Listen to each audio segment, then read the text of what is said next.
Mukunda jewellers మొట్టమొదటి factory outlet ఇప్పుడు కూకట్పల్లి, కొత్తపేట్, సోమాజిగూడ మరియు ఖమ్మంలో. నమస్తే రమ్మగారు. నమస్తే జయ. మంచి స్టోరీ చెప్పండి. చందమామ కథ చెప్దామా? పూర్వం ఒక కోయ పల్లెలో, ఒక చిన్న పల్లెటూరులో ఒక కోయవాడు ఒక ఆయన ఉండేవాడు. పెళ్ళయింది, 2 పిల్లలు పుట్టాక భార్య చనిపోతే ఆయనకి చుట్టుపక్కల వాళ్ళంతా ఏమంటారు, చంటి పిల్లలు ఉన్నప్పుడు ఆడది లేకుండా ఎట్లా చేస్తావు, నువ్వు వేటకు వెళ్తావు, నువ్వు ఊళ్ళోకి వెళ్తావు, అడవిలోకి వెళ్తే పిల్లల సంరక్షణకు ఆడది ఉండద్దు, ఇంటికైనా ఆడది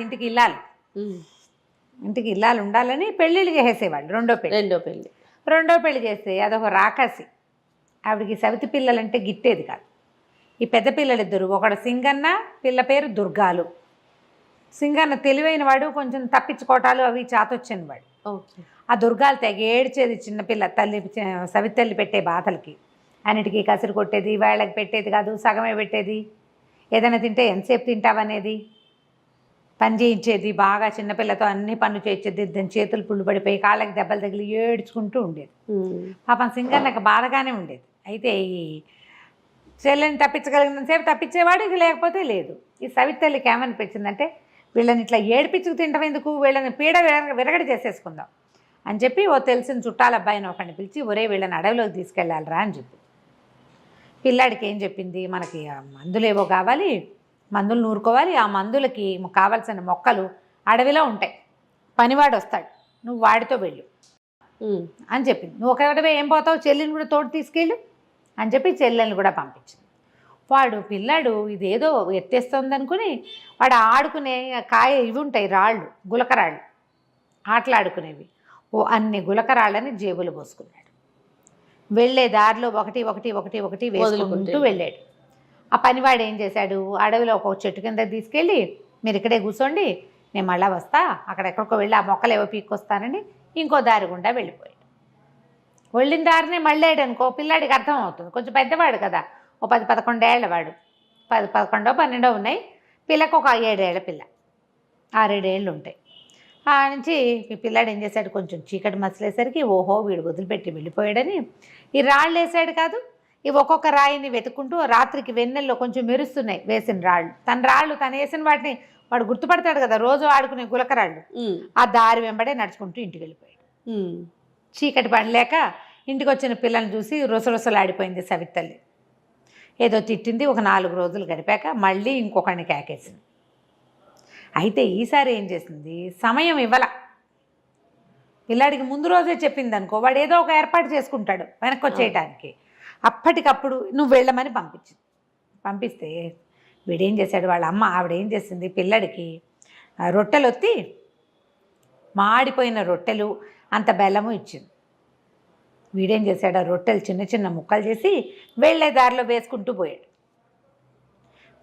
వెళ్ళాడు. కానీ అక్కడికి వెళ్ళాక ఆ రెండో పనివాడి పిల్లల్ని అక్కడ వదిలిపెట్టి ఎటో పోయాడు. ఇక రాల.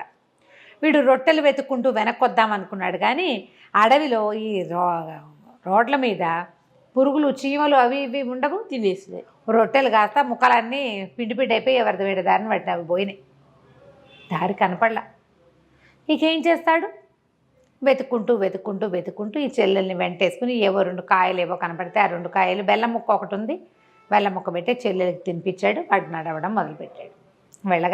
వెళ్ళగా కొంచెం వెన్నెల రాత్రులు వాడికి ఒక పెద్ద దేవాలయం ఒకటి కనపడింది. దేవాలయం నిండా సజీవ శిల్పాల్లాగా ఉన్న బొమ్మలు ఉన్నాయి. ఏమిటో సరే ఏమన్నాడు, చెల్లెల్ని కొంచెం గట్టెక్కించి నుంచోబెట్టి దాని మీదగా ఏవో చెట్లు కనపడుతున్నాయి, పైకి ఎక్కితే వెలుతురు బాగా కనపడుతుంది, ఇంటికి దారి కూడా కనపడుతుంది, నువ్వు ఇక్కడే నుంచో అని ఆ గోపురం మీదకి ఎక్కాడు. ఎక్కేసరికల్లా అన్ని బొమ్మలు, మనుషుల బొమ్మలు ఉన్నట్టే ఉన్నాయి. అవి ఎక్కి ఓ పక్క నుంచి ఓ చెట్టు ఏదో ఇట్లా వాలి ఉంది ఆ గోపురం మీదకి. దానికి నిండా కాయలు కనపడుతున్నాయి. పిల్లాడు ఏం చేశాడు, ఆశకి ఆకలిస్తుంది, మధ్యాహ్నం ఎప్పుడో తిన్న అన్నం పాపం, ఆ రొట్టెలు తినలేదు. ఇంత బెల్లం ముక్క నోటేసుకుని అంత బెల్లం చెల్లెలకే పెట్టేశాడు. కాయ ఒకటి పట్టుకు లాగబోయాడు. కాయ కోసేసరికల్లా గంటలు గణ మోగిపోయినాయి దేవాలయంలోవి. కాయ కోయగానే మోగేసరికల్లా ఆ దేవాలయం లోపల నుంచి ఒక గూడల్లి ఉంది. ఒక ఆవిడ బయటకు వచ్చి, ముస్సిలి మామ, అయ్యో ఏమర్రా పిల్లలు, ఏమిట్రా, ఎక్కడి నుంచి వచ్చారా అని కేకేసుకుంటూ వచ్చింది.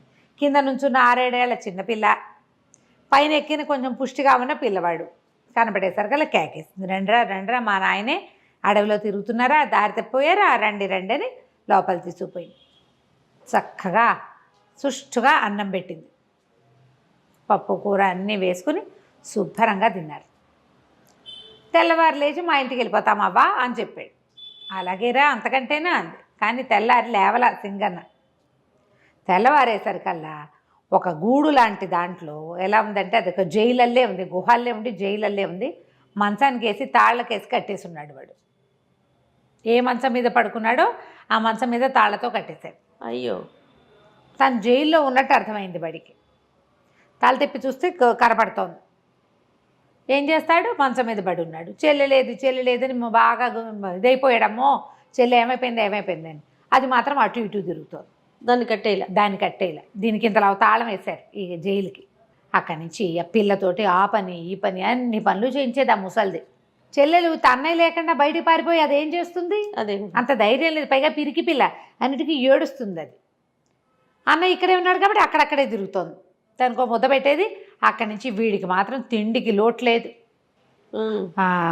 ఒక పూట ఏం చేసింది, మర్నాడు ఆ మంచం నుంచి గోడదీసి చేతులు కట్టేసి ఆ గోడ కానించి కూర్చోబెట్టింది. వాడు అక్కడక్కడే తిరగచ్చు కానీ జైల్లో నుంచి బయటికి రాకూడదు.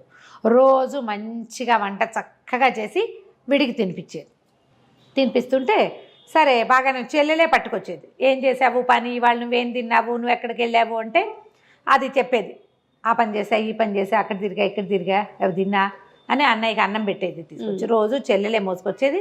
3 రోజులకు ఒకసారి ముసలిది వచ్చి, ఏదిరా అబ్బాయి నీ చేతి వేళ్ళు నాకు అందించు అని అడిగేది. అది కొంచెం చీకటిగా అనిపించేది. చేతి వేళ్ళు బయటకు పెడితే ఆ చేతిని ఇలా ఇలా నొక్కి చూసి ఇంకా బలవలా అనేది. వీడేం చేశాడు, ఇదేదో ఎత్తేసిందని ఆ లోపలంతా చీకటిగా ఉందిగా, అటు ఇటు చేతులు కదిపి చూస్తే ఏవో ఎండు కట్టెలు పుల్లలు చాలా ఉన్నాయి. ఓ పుల్ల తీసి సన్నగా ఉన్నదాన్ని ఏదైనా నీ చెయ్యని దిచ్చు అనగానే ఆ పుల్లని దించడం మొదలుపెట్టాడు.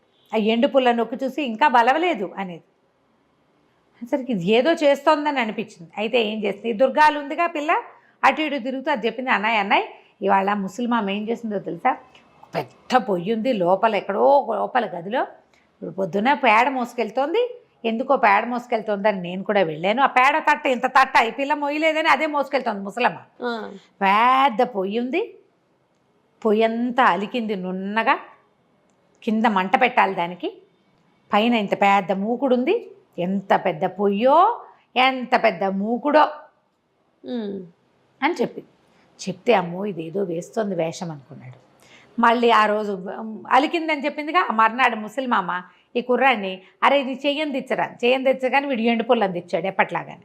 అందించేసరికి నొక్కి చూసి బలవకపోయినా సరే ఇవాళ రాత్రి కవళిచ్చేస్తా అన్నది. అనేసరికి అమ్మో ఏదో చేస్తోంది అనుకున్నాడు. సరే చీకటి పడ్డాక ఏం చేస్తుంది, వరే నాయన బయటికి రారా, మీ చెల్లేమో చిన్నపిల్ల, నేనేమో ముసలిదాన్ని, నాకు ఓపిక లేదు, పొయ్యి వెలిగించాలి, అది పొయ్యి దగ్గర కూర్చొని విసురుదు కానీ రా అని పిలిస్తే తీరావాడు వెళ్ళి చూసేసరికల్లా ఆ పెద్ద మూకుడు, అది ఇంత సామాన్యం కాదు, ఒక మంచి పెట్టేంత మూకుడల్లే ఉంది. అది దాంట్లో నూనె పోసి పొయ్యి ఎక్కించింది. అక్కడి నుంచి కింద మంట పెట్టింది. ఆ పొయ్యి ఎంత పొయ్యి, పెద్ద గుహలాగా ఉంది. దానికి తలుపులు కూడా ఉన్నాయి. తలుపులు తీస్తారు. ఈ మన చైనా వాళ్ళ కథల్లో కనపడుతుంటాయి, మన చైనా వాళ్ళ వీడియోల్లో అడుగుని మంట పెట్టి నిప్పంతా తీసేసాక కేకులు బిస్కెట్లు అవన్నీ లోపల పెట్టి అవెన్ లాగా ఉంటుంది అన్నమాట, వేడిగా ఉంటుంది, తలుపులు వేసేస్తారు. అట్లా తలుపులు ఉన్నాయి దానికి. దీన్ని విసురుదు అనేసరికల్లా వీడన్నాడు, ఆ విసరటం మాకేం తెలుసు, మేము కోయవాళ్ళం కదా, అసలు పొయ్యే తెలియదు మాకు, ఇదేమిటో విచిత్రంగా ఉంది, పొయ్యి విసురు అని నువ్వే అంటున్నావు, విసరటం ఎలాగో కూర్చుని చూపించు, నాకు తెలియదు అన్నాడు. చేత్తో విసరాలి రా. సరే ఎక్కడ విసరాలి, చెయ్యాలి కదా, అదేదో నువ్వు చేసి చూపించు నేను చూస్తానన్నాడు. అనగానే ముసలిది ఏం చేస్తుంది, ఓరిని 12 ఏళ్ల కుంకవి నీకు అది కూడా రాదుట్రా అని చక్కగా ఆ పెద్ద పొయ్యి ఎదురుగుండా చిన్న పీట ఉంటే పీట మీద పొందిగ్గా ఇట్లా గొంతు కూర్చుని విసిని కనిపెట్టి ఇట్ట విసురుతూ ఇట్టాగే రాను. ఈ పిల్లాడు ఏం చేశాడు, పక్కన నుంచి చూస్తున్నాడు కదా, ఈ ముసలమ్మ నా పీట మీద నుంచి ఒక్క తోపు తోసాడు ఆ పొయ్యిలో పడేటట్టుగా. అది ఎంతుంది, గంగాళం అంతా నోరు తెరుచుకుని ఉంది ఆ పొయ్యి. ఈ ముసలిదేళ్ళ పొయ్యిలో పడంగానే వీడు దాన్ని ఒక కర్రపేట పెట్టి లోపలికి తోసేసి తలుపులు వేసేసాడు. లోపలికి వెళ్ళిపోగానే గంటలు గణ గణ గణ గణ గణ గణ మోగటం మొదలుపెట్టినాయి.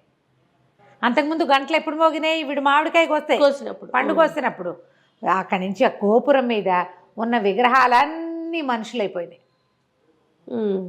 అందరూ మనుషులే. అందరూ బిలబిల్లాడుతూ పరిగెత్తుకొచ్చారు. ఏదో అయ్యింది ముసల్దానికి, అందుకే మేము ఇలా మామూలుగా అయిపోయామని వెతుకుతూ లోపలికి వచ్చేసి వీడేం చేశాడు, ఈ లోపల ముసల్దాన్ని తోసేశాక ఈ చెల్లెలు చేయిపుచ్చుకుని ఇది ఎక్కడుంది, మామూలుగా వీళ్ళు రోజు తిరుగుతున్న చోట్లేదు, ఎక్కడో లోపల ఉంది. వీడు గుళ్ళోకి రావటమే వాడికి తెలుసు. ఆ గోపురం లోపలికి అదో గుహలా ఉంది. అది పరిగెత్తుకుంటూ బయటకు వచ్చాడు. వీడు బయటకు వచ్చేసరికి గోపురం మించి మనుషులంతా దిగేశారు కిందకి. భలే భలే భలే పని చేసావు, ఏం చేసావు ముసల్దాన్ని అని అడిగారు. నేను ఏం చేసావంటే నేను పొయ్యిలో దోసేసానంటే పద పొయ్యి ఎట్లా ఉందో చూద్దామన్నారు. అక్కడ ఏమైందో, పొయ్యిలో ఏమైందో చూడాలిగా. ఈ గుంపంతా వచ్చారు మనుషులు, పిల్లలు కాదు మనుషులే వాళ్ళంతా. వాళ్ళు ఈ పిల్లాడు పిల్ల మళ్ళీ లోపలికి వెళ్తే ఆ పొయ్యి కాస్త ఒక విచిత్రమైన పెట్టెలాగా మారిపోయి ఉంది. పెట్టెల్లే కనపడుతోంది. దాని మీద రాసుంది, మాయదారి ముసల్దాన్ని మట్టు పెట్టిన మహానుభావులారా నా మీదకి ఎక్కండి, ఈ గద్దె మీద ఎక్కి కూర్చోండి, మీకు ఎక్కడికి కావాలంటే అక్కడికి తీసుకెళ్తా, ఏం కావాలంటే అది ఇస్తా. అనగానే చుట్టూతా చేరిన వాళ్ళని చప్పట్లు కొట్టారు. మీరే మీరే మహానుభావులు, మా ఎవరి వల్ల కాలేదు, ఎక్కండి ఎక్కండి ఎక్కి కూర్చోండి అని ఈ పిల్లాడిని ఎత్తి దాని మీద కూర్చోబెట్టి ఆ దుర్గాల్ని కూడా ఎత్తి దాని మీద కూర్చోబెట్టారు. మా ఇంటికి వెళ్ళాలి అనగానే ఆ పెట్టె బొక్క వదుటనే లేచేసి ఇంటికి తీసుకెళ్ళి రైమని వాళ్ళ ఇంటికి తీసుకెళ్ళిపోయింది. ఒక పల్లకీలాగా అయిపోయింది అనమాట. అది మోసుకుంటూ వాళ్ళ ఇంటికి తీసుకుపోయింది. ఎప్పుడైతే ఈ పిల్లలు ఆకాశంలో నుంచి దిగేసరికి ఏవో మాయలు మంత్రాలు జరిగిపోతున్నాయి. అప్పటికి వీళ్ళు వెళ్ళిపోయి 10-15 రోజులు అయిపోయింది కదా. చుట్టుపక్కల వాళ్ళంతా తిట్టిపోస్తున్నారు పిల్లల్ని పొట్టను పెట్టుకున్నామని. మొగుడు కూడా తిడుతున్నాడు. పిల్లలు చూడగానే సవితల్లి లేచకపోయింది, పరిగెత్తుకుంటూ పారిపోయింది అక్కడి నుంచి. తండ్రి పిల్లలిద్దరినీ కావలించుకున్నాడు. చచ్చిపోయారు అనుకున్నాను రా నాయన, ఎలా తిరిగి వచ్చారంటే జరిగిందంతా చెప్పారు. ఆ పెట్టె ఏది అడిగితే అది ఇస్తుంది. వాళ్ళకి ఏముంటాయి సింపుల్ కోరికలు, ఏదో మాంసం కూర అన్నం అవే కావాలి. పల్లెటూరి వాళ్ళు కదా, వాళ్ళకి కావాల్సింది కోరుకుని ఆ ఊరికి కావాల్సినవి చేసుకుంటూ పిల్లలిద్దరూ తండ్రితోటి హాయిగా ఉన్నారు. కథ కంచికి మనం ఇంటికి. చాలా బాగుందండి. నమస్తే అమ్మగారు. చిన్న కథ కదా. నమస్తే.